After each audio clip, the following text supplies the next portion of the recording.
History remembers Nero as the emperor who ruled through spectacle. His name became a symbol of cruelty and excess, but in the beginning his reign seemed peaceful. When he came to power at 17, many in Rome believed they were witnessing the rise of a new golden age. He spoke softly, promised reforms, and avoided open conflict. The philosopher Seneca served as his mentor and guided his first decisions. Early decrees reduced taxes and limited corruption.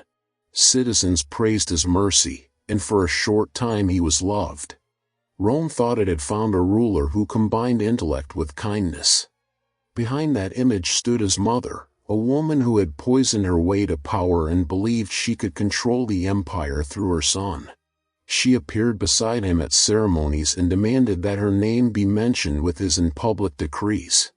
Nero obeyed at first, but power began to reshape him. He realized that an emperor could act without consequence and that admiration was a stronger weapon than fear. When his mother tried to direct him again, he saw her as a threat.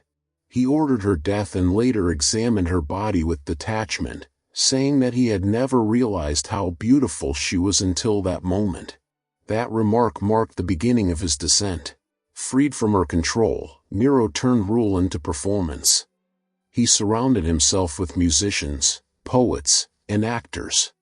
The court became an audience that existed to please him. Senators and generals were forced to watch him sing on stage for hours, unable to leave. Every gesture of applause became an act of survival. He no longer cared for policy or justice. His empire was a theater, and Rome was its unwilling crowd. When a massive fire consumed the city in 64, witnesses said Nero watched it from a distance and compared it to a mythic tragedy. Rumors spread that he had ordered it himself to create the perfect setting for his art. Whether true or not, he used the disaster to rebuild the capital as a monument to himself.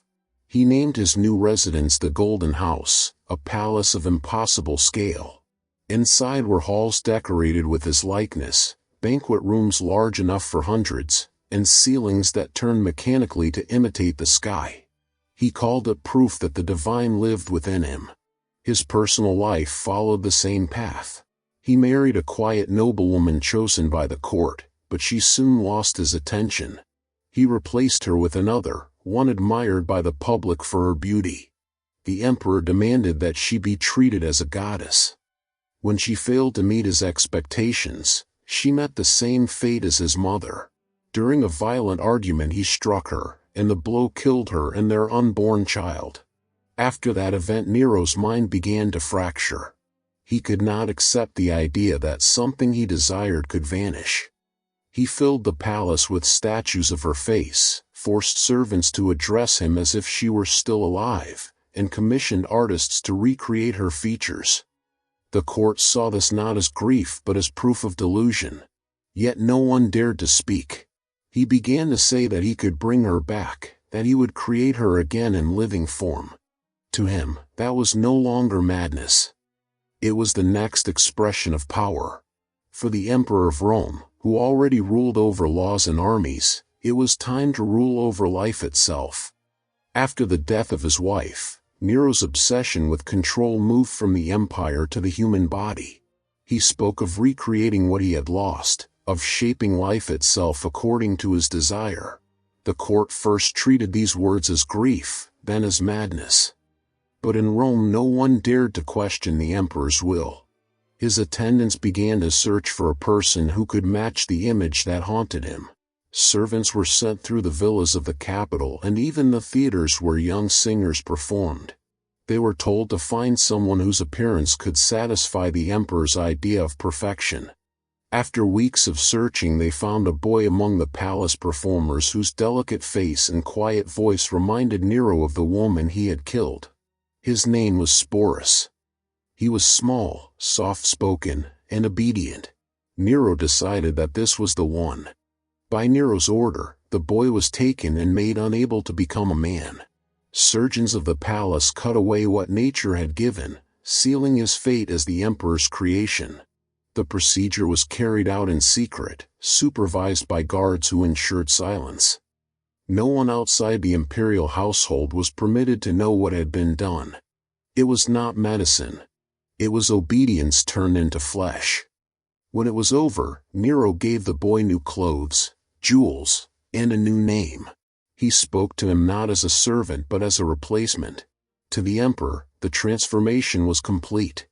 To everyone else, it was an act that showed how far his delusion had gone. Within the palace, whispers spread among the servants. Some believed that the emperor was preparing a new play, others thought it was a punishment disguised as art. The truth soon became clear when Nero began to present the boy to his inner circle. Sporus was taught how to walk, speak, and gesture like the woman who had once ruled beside him. Tailors and attendants dressed him in silks imported from the East. Jewelers were ordered to reproduce the empress's ornaments. The boy's former life disappeared completely. From that day, Sporus was treated as an empress. He appeared beside Nero in public dressed in silk and gold. Courtiers were ordered to bow before him. The empire watched in silence as the most powerful man in the world paraded a mutilated child as his wife. Behind the ceremony stood fear. To question it was treason. To laugh was death. The boy remained quiet, moving and speaking exactly as Nero wished. Every gesture was rehearsed, every expression controlled. His existence became part of the performance. Historians later wrote that Nero believed reshaping another human being proved his divinity. He claimed that his will could override the laws of nature, that he had created life in his own image. The act was not about love or desire but about domination. He had turned a person into a symbol of submission, an ornament of his authority. In the palace, no one spoke his name without permission. There was only the role assigned to him. This creation became the center of Nero's world. He addressed the boy as his lost wife reborn and ordered songs and public recitals to honor their union. Each day the ceremonies grew more elaborate, the audience larger, the fear deeper. Guards escorted them wherever they went, and artists competed to capture their likeness on canvas and marble. In Nero's mind the empire had witnessed a miracle. In reality it had witnessed the moment when power destroyed the last trace of humanity in its ruler. And the emperor was still not finished. When the transformation was complete, Nero decided it was not enough for the court to witness his creation. He wanted the entire empire to recognize it. He announced that he would marry the boy and that the ceremony would follow the same ritual as a royal wedding. No one dared to object. Orders spread across Rome, and preparations began as if the emperor were taking a new empress. Tailors made a bridal gown, musicians rehearsed the wedding hymns, and officials were assigned to act as witnesses. The empire understood that this was not a marriage but a command. In the weeks before the ceremony, craftsmen worked day and night to decorate the palace. Gold was taken from temples, and silks were imported from the eastern provinces. Bakers and wine merchants were ordered to supply food for thousands of guests. Senators received invitations that were not requests but orders to appear. Refusal meant exile, and absence could be interpreted as treason. Rumors spread that the emperor would appear in costume before the gods to declare his union eternal. The people of Rome waited in silence, not daring to predict what would happen. On the day of the ceremony Nero appeared dressed as a groom in imperial robes. The boy, now forced to play the role of a bride, was brought before him wearing a veil and jewelry chosen to imitate the appearance of the dead woman. The emperor placed a ring on his finger and called him his wife before the assembled court. Priests performed the rites as if nothing were wrong. The audience stood silent, watching a ritual that mocked every Roman tradition. To refuse to attend would mean exile or execution. To speak was unthinkable. After the vows Nero led the boy through the palace and presented him to the guests as the new empress of Rome. Servants scattered flowers, musicians played, and senators lowered their heads in submission. It was not celebration but obedience performed as joy. The emperor acted with complete conviction. He ordered that the marriage be recorded in official archives. To the empire it became law. From that day Sporus was addressed as Augusta, the title reserved for an empress. The following days were filled with banquets and processions. Crowds were ordered to line the streets and cheer as the imperial couple passed. Musicians played, banners were raised, and guards kept their hands on their swords to ensure that no one remained silent. Nero appeared at the theater with his new spouse seated beside him and introduced him to the people as a gift from the gods. Courtiers followed every movement, careful not to reveal discomfort. In public appearances the emperor treated him as a spouse. They traveled together in the imperial carriage, dined together at feasts, and greeted crowds as if united by divine will. Guards and servants were ordered to refer to him only with feminine titles. The court learned to pretend that this was normal. Every smile, every cheer, every gesture of respect became an act of survival. Foreign delegations and visiting nobles were forced to witness this union. They returned home describing an emperor who had crossed every boundary of power and sanity. But in Rome there was no laughter, only silence. The spectacle had become the empire's law. Nero saw it as proof that his will was absolute. He had remade life, rewritten gender, and placed himself above the order of the gods. The boy remained silent beside him, a living ornament in a theater of submission. Each day he was dressed, praised, and displayed as the emperor's eternal bride. He had no name, no past, only a role.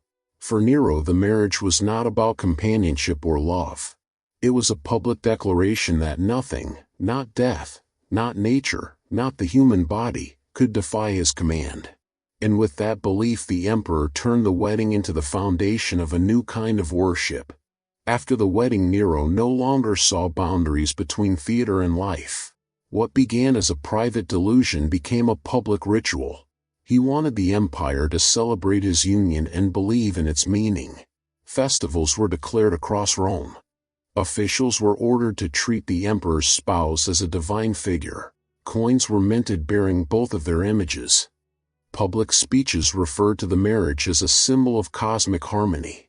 Every gathering, from the Senate to the marketplace, became a demonstration of loyalty. The empire had turned into an instrument of one man's obsession. Nero began organizing new spectacles in honor of what he called the rebirth of Rome. In these events the boy was presented to the crowds dressed in royal robes, silent and motionless beside the emperor. Musicians sang of fertility and renewal, and Nero claimed that his union represented the eternal strength of the empire. He demanded that the people cheer as if witnessing a miracle. Guards moved through the audience to ensure that no one stayed quiet. The celebrations blurred the line between worship and terror. Beyond the capital the same rituals spread to the provinces. Governors held banquets in imitation of the imperial wedding. Temples received new statues showing the emperor and his spouse as divine patrons of prosperity. Inscriptions praising the imperial couple appeared in city forums, carved by order rather than devotion. The image appeared on altars, coins, and mosaics from Greece to Egypt. Local officials competed to display devotion through ceremonies that mixed fear with praise. To fail in enthusiasm was seen as treason. The empire had been forced into participation, one province at a time.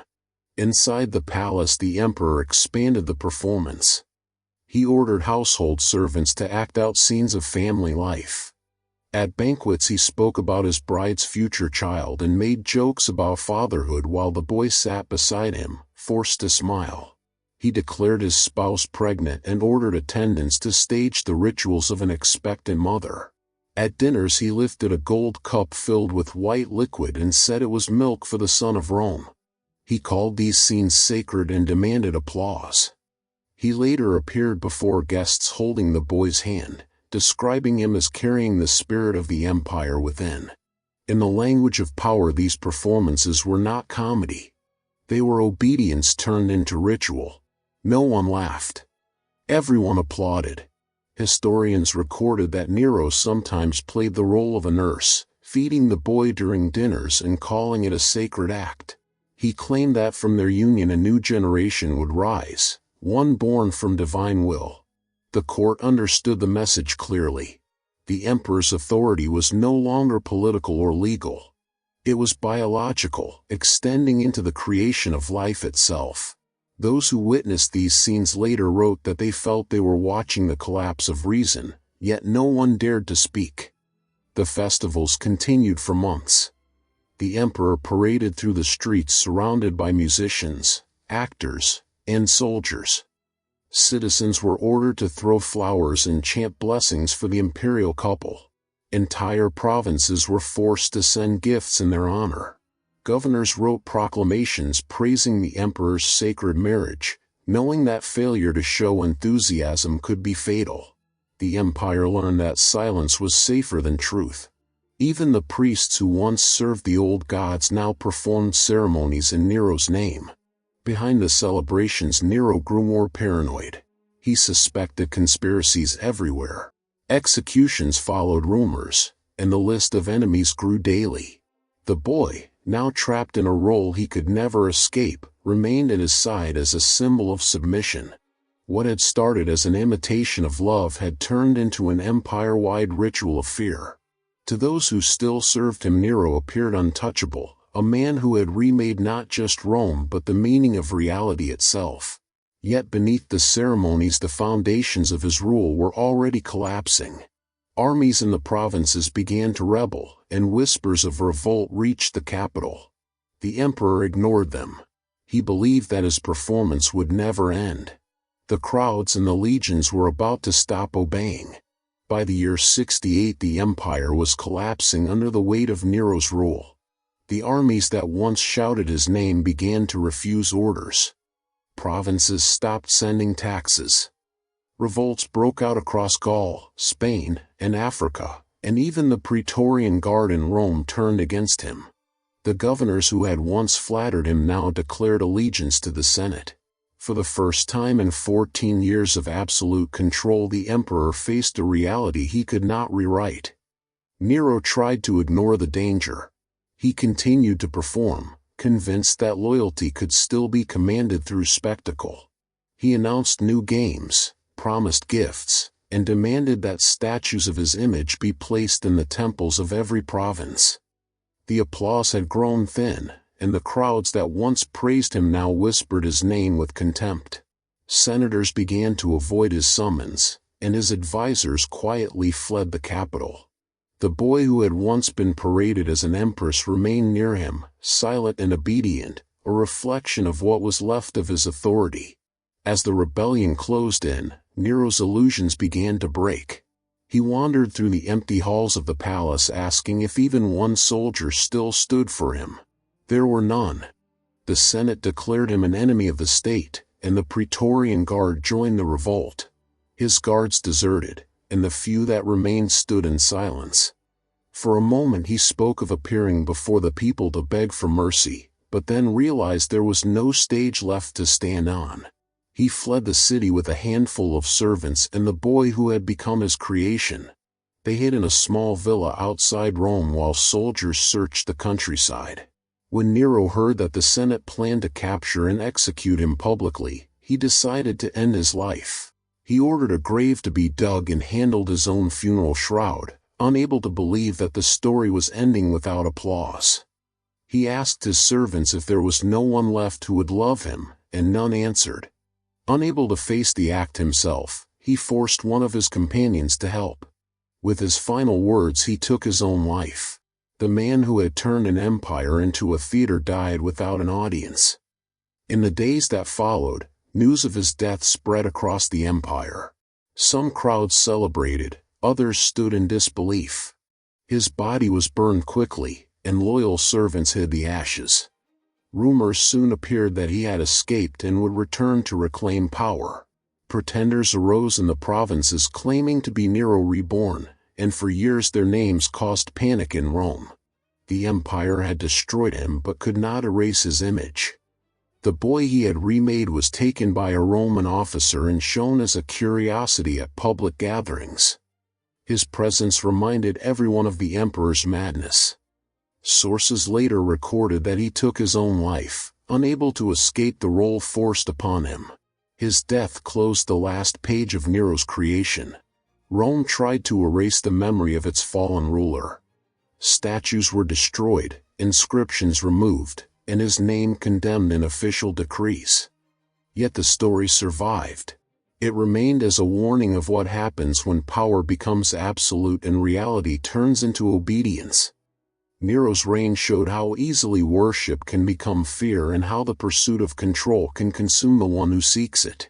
Centuries later, his story still stands as the moment when one man's desire to rule everything reached its human limit. Nero had commanded armies, cities, and life itself, but he died alone, surrounded only by the silence he had forced on everyone else.